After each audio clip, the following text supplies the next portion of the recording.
구독과 좋아요는 저에게 큰 힘이 됩니다. 안녕하세요. 부동산 뉴스를 읽어주는 박 팀장입니다.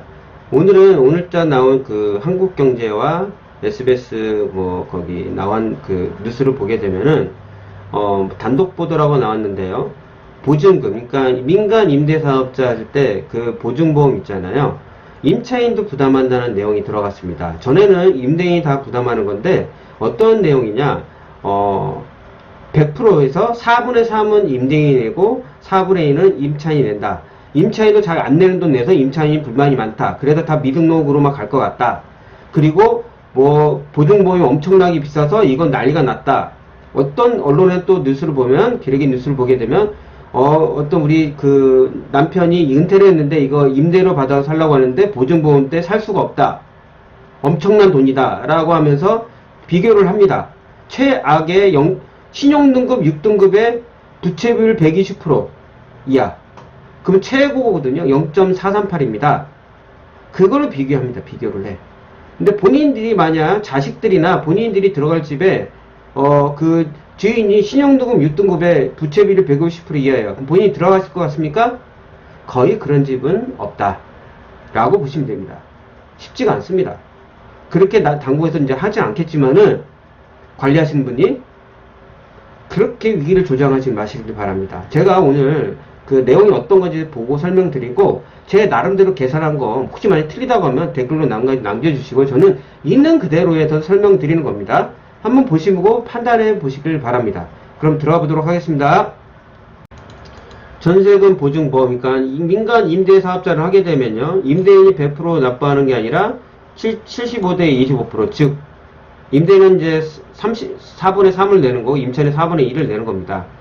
그러니까 신규 임대 등록하는 주택, 신규 임대주택 같은 경우는 의무적으로 보험을 가입해야 됩니다. 8월 18일부터 이제 시행되는 겁니다.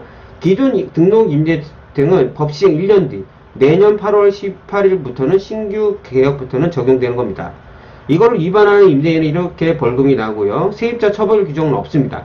그래서 또 나온 얘기가 있어요. 세입자는 안 내면 어떡할 거냐. 이거 갖고 서류 협상, 제가 항상 말씀드리죠. 저는 현장에서 보게 되면요, 진짜 간혹가나 그러는 사람도 있겠지만 거의 대부분이 그 자기 마음에 드는 집이라면 이거 냅니다. 자기 보증금 지켜주겠다는데 그게 비싸냐고요? 제가 좀 이따 보여드릴게요. 한번 보시면서 직접 본인들이 판단해 보시길 바랍니다.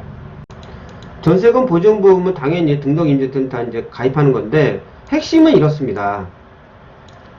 임대사업자가 보증금을 내줄 수 없을 때 그 서울보증보험이나 이게 여기서 내는 거잖아요. 근데 이거 제가 거꾸로 반문을 할게요. 만약 이런 게 지금 그 보증보험 돈 내기 싫으니까 지금 난리가 난 거잖아요. 이것도 한 부분이잖아요. 그러면 그동안 임대인이 얼마나 부채가 심하고 그런 일이 얼마나 많았으면 들어오는 임차인들이 들지 말라고 해서 전세 보증보험을 들려고 하겠습니까? 못 믿는 거예요. 임대인이 하도 그런 사람들이 많으니까. 그래가지고 돈이 떼인 사람이 있다고 쳐봐요. 그럼 누가 책임질 거예요? 같은 임대인이잖아요.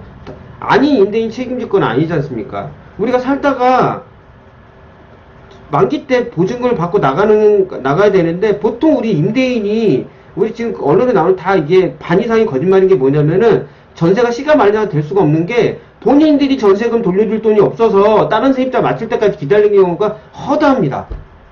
그 작은 원룸에서도 그래요. 원룸 전세 5천, 6천인데도 그럽니다. 없는 사람들 있어요. 근데 그걸 갚고 월세로 돌린다?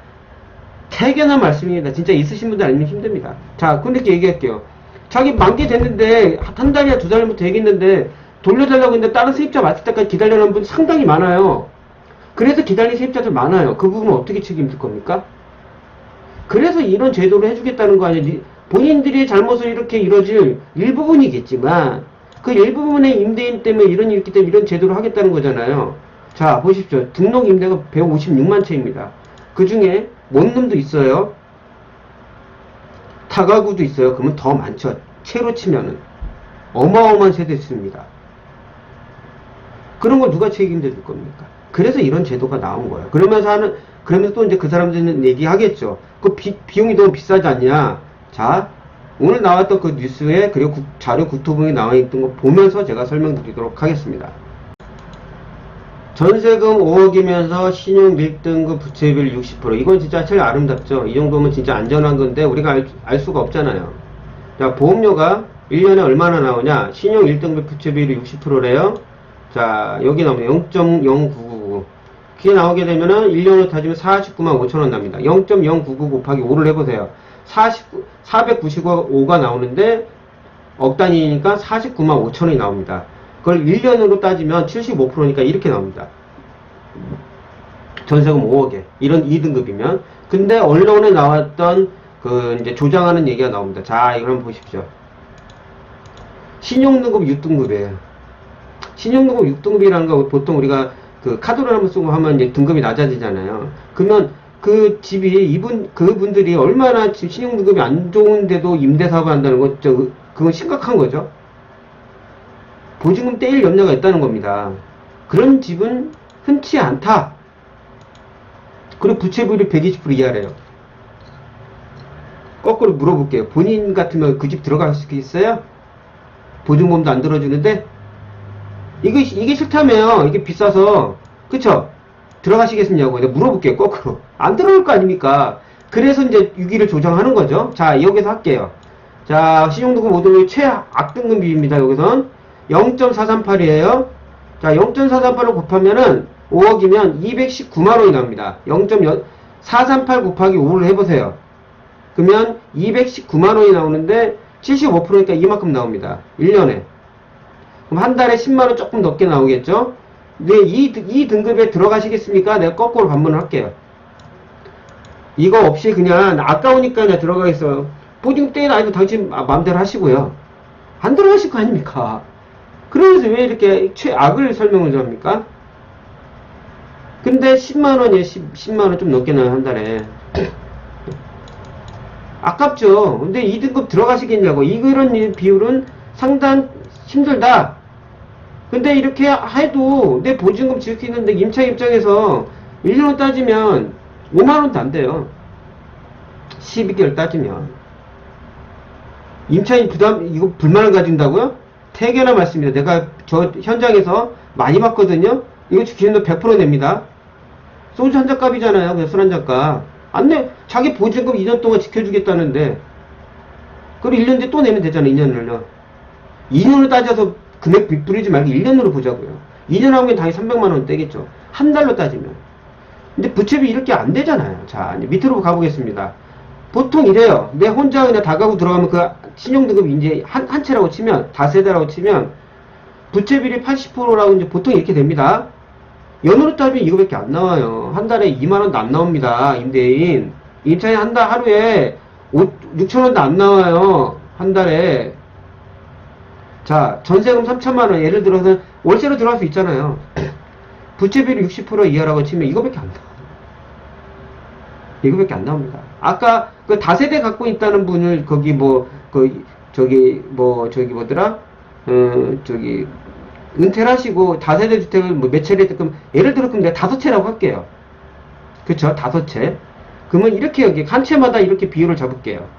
은퇴했으니까 신용등급 좋으실 거 아닙니까? 1등급이 2등급이에요. 그럼 이렇게 할게요. 자, 그러면은 2억 받으셨어요. 2억 받겠어요? 임대료 받으려고 하지 전세금 받겠냐고요. 그쵸? 5채라고 칠게요. 전세 2억 놓으시겠어요? 보증금 2천, 3천 받고 월세 놓으시겠어요? 월세 놓으신단 말입니다. 그래서 5채 합치자고요? 그럼 2억도 안 될 거 아니에요? 그쵸? 5천이라고 칠게요. 2억 5천. 한 달에 2만원도 안 나와요. 2만원 더 나오는데 죽습니까? 이렇게 비교를 해줘야죠. 계산을 해가지고. 이렇게 되니까 정확하게 들리지 않습니까? 다세대 주택 몇 채를 사가지고 이것 때문에 죽겠대요. 보증보험 때문에. 그러면 임대료 받으려고 하지 전세 놓지는 않을 거 아닙니까? 그럼 전세금이 보증금이 높겠어요? 아무리 돼봤자 3천, 5천이지? 그럼 5천이나 쳐봐. 2억 5천이에요. 5천 1억도 안 받고 1억이라고 칠게요. 5억이라고 1억에 뭐 강남이라고 치면 1억이 월세 받을 거 아닙니까? 그럼 5억이라고 칠게요. 5억. 5억이면 2등급의 80%예요. 여기네요. 0.137. 5억이면 1년에 68만 5천원 나옵니다. 68만 5천원. 계산해 보십시오. 68만 5천원 나와요. 거기다가, 거기서 75% 해보십시오. 68만 5천원에다. 50만원 정도 넘어요. 한 달에 5만원, 1년에, 한 1년 지금 5만원도 안 나옵니다. 죽습니까? 그거 그냥 핑계 대는 거예요. 우리 그 언론의 제일 나쁜 점이 뭐냐면은 실명 공개를 안 하죠. 어느 지역의 누구. 신혼부부의 피눈물.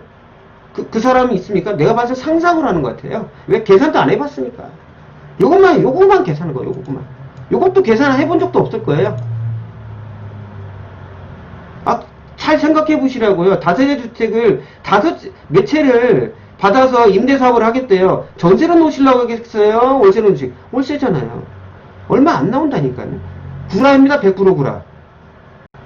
이걸로 위기 조장하는 언론뿐이나 유튜브나 블로그 하신 분들 반성하셔야 됩니다. 이런데 본인이 들어가시겠냐고요. 안 들어갈 거 아니에요. 그러면서 왜 이걸로 얘기합니까? 자, 전세금 3억이고 신용등급 이게 보통 이럽니다. 그리고 부채비율 90% 이하도 들어갈 수 있어요. 그러면 1년에 계산하면 이거밖에 안 나옵니다. 3억인데 5억이에요. 신용등급이 4등급이고 부채비율 90%예요. 좀 올렸습니다. 제가 4등급도 이거밖에 안 나와요. 한 달에 한 6만원도 안 나옵니다. 부채비율 높은데 임차인도 내요. 2만원도 안 돼요. 안 낼 것 같아요. 임차인은. 임차인 불만 없어요. 그동안 임차인들이 다 냈잖아요. 전세보증금 할 때. 악의적 임대인들 때문에 그 얼마 안 되는 악의적 임대인 때문에 든 거 아니에요. 사기쳐가지고 경매 들어가는 경우. 만기 되면 보증금 안 돌려주는 경우. 이런 경우 허다하니까 이거 드는 겁니다. 임차인 전세보증 본인 돈으로. 안전한데도 든다는 거예요. 왜? 불안하니까. 그런 사람이 얼마나 많습니까? 그 수십 년 동안. 이거 안 들 것 같아, 그 사람들이? 듭니다. 자, 단독주택, 다가구나 원룸 같은 경우는 보증비율이 30% 이상 높습니다. 근데 제가 그걸 비교를 해드릴게요. 일단, 없다고 치고, 총 20억이라고 치고, 이제 대략 잡을게요. 융자, 보증 7억. 그럼 총 17억이겠네요. 월세 빼고. 그러나 10집이라 치고, 1억이 내지 5천이 6집이라 치고, 나중에 월세를 받았다 쳐요. 다구나 원룸도 있으니까, 원룸 더 많겠죠. 신용등급 5등 6등 거의 없습니다. 제가 말씀드리잖아요. 거의 없어요. 그럼 보통 3등급 기준으로 할게요. 3등급보다 더 높을 거예요. 다 1등급이세요, 대부분. 왜? 그분들은 이런 대출 안 받으세요. 대부분 받고 집담보 말고는 개인 신용도를 안 받으세요. 월세 맨날 들어오는데 그거 아껴 또 하나 더 사시려고 하는 분들인데 건물을 제가 얼마나 많이 받겠어요. 신용도가 엄청 좋습니다. 자, 3등급의 부채 비율 85% 할게요. 보면서 설명드릴게요. 3등급에 85%면 여기입니다. 0.171이래요. 자, 계산을 하겠습니다. 1억이면 17만 1천원이죠. 내 집이 이렇게 나옵니다. 5천이면 이렇게 나옵니다. 연 계산은 89만 7,750원밖에 안 나요. 75%니까 한 달에 8만원도 안 나옵니다. 월세 받는 거. 이거 되면 그 집 날라갑니까? 아니잖아요. 한 달에 8만원도 안 나와요. 자, 보겠습니다. 그럼 130% 잡을게요. 130%. 왜냐면 원룸이나 다가구 단독주택은 보증료율을 30% 할증한다고 합니다. 그러면은 이 집에 아까 그 집에 0.222이 돼요. 거기서 곱해버리면. 그러면 연으로 따지면은 10만원도 안 나옵니다. 연으로 따지면 월세 받으시잖아요. 그쵸? 월세 받으시니까 이거밖에 안 나옵니다. 그러면 좀 낮춰볼게요. 10억인데 왜냐면은 다가구나 주택 원룸 하는 이유가 뭐예요? 아까 다세도 제가 말씀드렸잖아요. 월세를 받으려고 하지 매체를 갖고 있는 사람은 다세나 이렇게 시대착 누리기가 쉽지가 않은 거예요. 그래서 월세를 받을 게 보증이금이 낮습니다. 대략적으로 높은 경우가 있는데 제가 낮춰볼게요. 자, 할증료까지 붙였어요. 13억이에요. 3억. 연 36만원도 안 나옵니다. 3만원도 안 나와요. 한 달에. 제가 왜 처음부터 그 얘기를 했는지 아시죠? 이겁니다.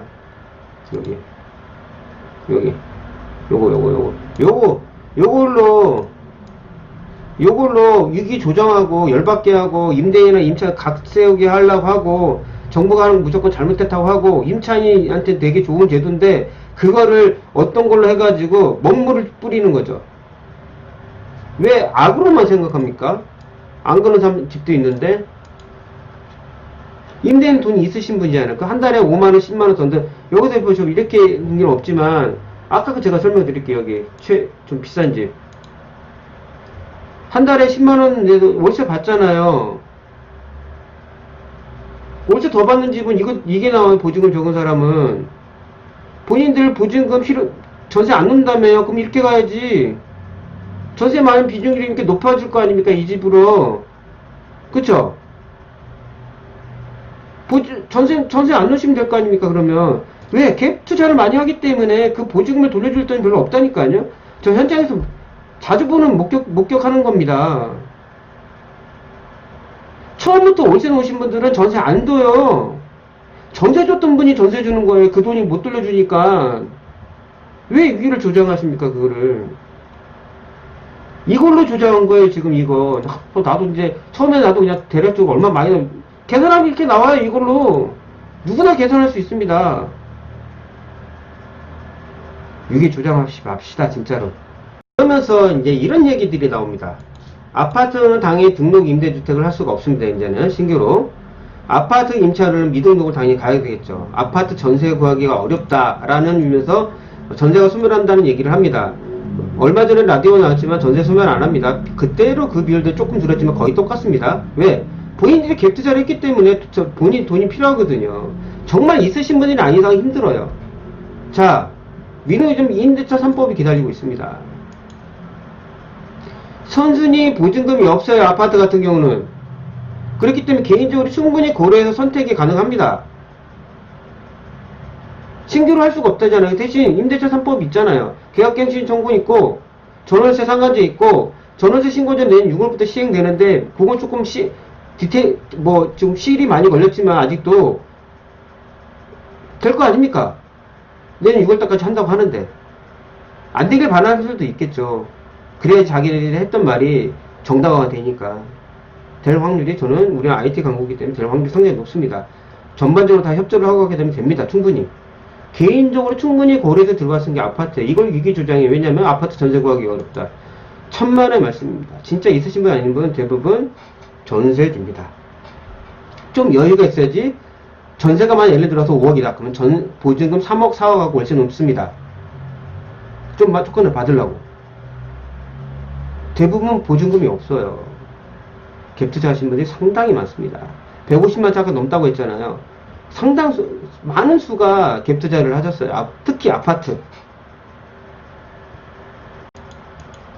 자, 신규 임대주택 줄어들고 임대 서비스 질 낮아진다는 얘기도 있습니다. 뭐 신규 임대주택 줄어들까요? 신규 임대주택, 그 아파트는 줄어들 수있 아파트 신규 임대주택이 없어지니까요. 질 낮아진다? 천만했습니다. 현장 중개업소가 아니면 무슨 근거로 얘기하는지 모르겠어요. 뭐 세무사분들도 있을 테고, 유튜버한테 중개업자 안 하시는 분들도 있을 테고, 언론 기자들 있잖아요. 도대체 현장 중개업자도 아닌데 그 현장 중개업자 하는 얘기? 도대체 그분이 어떤 분인지 좀 얘기하고 싶습니다. 자, 제가 저번에도 올린 것처럼 제가 거꾸로 반문을 하겠습니다. 자, 이제 시스템이 어떻게 바뀌냐면요. 이렇게 정착이 되면 부동산 광고 플랫폼이 완전히 바뀝니다. 네이버 다음 직방. 그러니까 네이버 다방 직방이 지금 대표적이잖아요. 등록 임대주택 위에 뜰 겁니다. 여기는 등록 임대주택의 건물이다. 그런 게 뜰 거예요. 그거 먼저 하는, 만약 직방이 지금 거기 갑이거든요. 갑질을 하거든요. 다방이 좀 밀려요. 근데 다방이 먼저 시작하고 직방 안 하잖아요. 그 직방 아웃됩니다. 다방으로만 봐요. 이런 시스템을 십몇 년 동안 봤기 때문에 옛날 네이버 다음 할 때부터 봤던 사람이라 이거는 완벽합니다. 왜? 그만큼 신뢰도가 높아진 게 등록 임대주택이거든요. 그거 먼저 하는, 하고 안 하고 차이는 완전히 역전돼요. 직방이 지금 1등이란 말이에요. 다방보다. 모바일에서요. 다방이 못 따라가요. 근데 이걸 따라갈 방법은 직방이 안 하는데 다방 하잖아요? 바로 역전됩니다. 그래서 이런 부동산 광고 플랫폼이 바뀝니다. 그럼 어떻게 되냐? 임차인이 보증보험 부담 때문에 아까 싫어한다는 그런 언론들 많잖아요. 얼마 안 나온다니까. 안전한데 누가 안 내겠냐고요. 그동안 전세 보증보험 임대인이 안 내고 본인이 100% 냈단 말입니다. 본인이 내셨어요, 그분들이.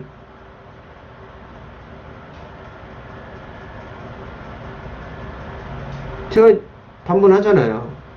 제가 아까 예를 들었는데 뭐 전체는 아니지만 그냥 예를 들어서 제가 계산해서 설명드렸잖아요. 임차인이 그런 거 안 할 거예요. 제 중개업 그런 사람도 한두 명, 몇 명 있겠죠. 근데 전체적으로 보면요 95% 이상이 다 좋아합니다. 왜? 현장에서 그렇게 지켜봤으니까. 자, 임대 서비스 질 낮아진다. 제가 거꾸로 반문할게요. 자, 그 등록 임대주택이면서 내가 집을 계약을 하게 되면요. 보통 임대인이 초갑질을 합니다. 이유 중에 집이 뭐 진짜 안 그런 사람도 있는데 집에 뭐가 나온다, 뭐 바퀴벌레가 난다, 집 고장 나면 특히 전세 같은 거 본인들이 하라고 해요. 안 해줘요, 임대인이요. 그럼 그전에는 임대 서비스 뭐 질이 좋았는 줄 알았습니까? 자, 제가 예를 들어서 저기 성북구 원룸을 얘기할게요. 지방에서 부모님 애들 고대 들어왔는데 뭐 성신여대나 거기 성균관대 뭐 한성대 있고 되게 많은데 서경대도 있는데 오면 깜짝깜짝 놀면 집이 콩만한 집이 월세가 50, 60 받아요. 5평도 안 되는데. 그렇다고 좋은 줄 아닙니까? 임대 서비스 그렇게 제일 좋은 것도 아니에요. 유기 조정하지 마시기 바랍니다. 그냥 있는 그대로만 현재라도만 잘해주세요. 그것도 못해주면서 무슨 임대 서비스 질 낮아진다고 얘기합니까? 언제부터 좋았어요? 아니에요. 하나를 비교한 거 전체가 아니라 하나만 비교해도 충분히 제가 얘기할 수 있는 거잖아요. 본인들이 현장 중개업에서 일을 해봤냐고요. 공생하려면 등록 임대주택이 되던 만약 나중에 임대차 3법이 되던 일단 이런 부동산 플랫폼이 되면 등록 임대주택이 먼저 계약이 될 거예요. 그거 아닌데도 갈 수는 있겠죠, 세입자가. 그렇지만 그렇기 때문에 이런 게 돼 있다고 하면 그만큼 안전성이 있다고 제가 그전부터 얘기했잖아요. 그러면 그 집부터 계약이 된다. 공실률이 적어진다. 그러면 그 전에 안 했던 것들이 아파트 말고 이런 원룸이나 다가구나 이런 다세대가 들어올 수밖에 없다. 시스템이 그거예요. 어떤 사람 미등록 증대 안 되니까 들어올 수 아닙니다. 자기들이 살려고 공실률이 줄어들려고 이런 광고 플랫폼 때문에 제가 나중에 이걸로 해가지고 한번 유튜브로 올려야 되겠네. 안 보시면 유튜브가 그렇게 강한 게 아니니까 이렇게 한번 올려보도록 하겠습니다. 얼마나 반응이 있는지. 제 말에 의의를 있으시면 댓글 한번 남겨주세요. 저는 그동안 10몇 년 동안 부동산 광고가 어떻게 돌아가는지 정확하게 알고 있는 사람이에요. 옛날에 네이버가 최강이었습니다. 그쵸? 그럼 지금 직방이 최강이에요. 옛날에 네이버가 다음을 어떻게 했는지 아십니까? 신뢰를 얘기했어요, 신뢰. 왜냐, 가짜 광고가 많으니까. 근데 이번에 똑같아. 등록 임대주택 옆에 들어가냐 안 들어가냐 차이는 그 플랫폼이 사냐 안 사냐 싸움 얘기가 되는 거예요. 왜 이런 얘기를 안 하시죠? 왜? 현장에 안 있어 봤으니까. 그냥 이거 하나 자체를 부정하고 싶은 거잖아요. 등록 임대주택 보증보험료 진짜 본인 신용등급이 낮지 않은 이상 그렇게 많지 않다. 충분히 낼 수 있는 여력이 된다. 자, 다세대 2개, 3개 갖고 있는데 그것 때문에 죽는다. 아까 제가 비교해서 설명드렸죠. 다세대, 세대 4대 있는데 전세 놓으려고 그거 갖고 있습니까? 아파트 좀 뭐 무슨 올라가는 것도 아닌데? 아니잖아요. 월세 받으려고 하는 거잖아요. 대부분 얼마 안 나옵니다. 그거 갖고 꼭 뭐라고 하지 마십시오. 제가 오늘 들려드리고 싶은 내용은 저도 한번 봤더니 계산해 봤더니 이런 거예요. 그래서 이렇게 한번 시간을 잡았습니다. 다음에 더 나은 부동산 뉴스로 찾아뵙도록 하겠습니다. 오늘 들려드렸던 부분 좀 임대 입장에서 기분 나빠할 수도 있지만 임대 입장에서 충분히 이해할 수 있다고 저는 봅니다. 왜냐면 제가 계산해서 드렸잖아요. 충분히 공생할 수 있는 겁니다. 나중에는 이런 시스템이 바뀔 거예요. 부동산 광고가 등록 임대주택 하면은 이제는 공실률이 높아질 수 있다는 겁니다. 제가 말씀드린 거는 꼭 참고하시고요. 도움이 되셨다고 하면은 구독과 좋아요 눌렀으면 정말 감사하겠습니다. 다음에 더 나은 부동산 뉴스로 찾아뵙도록 하겠습니다. 끝까지 들어서 정말 감사합니다.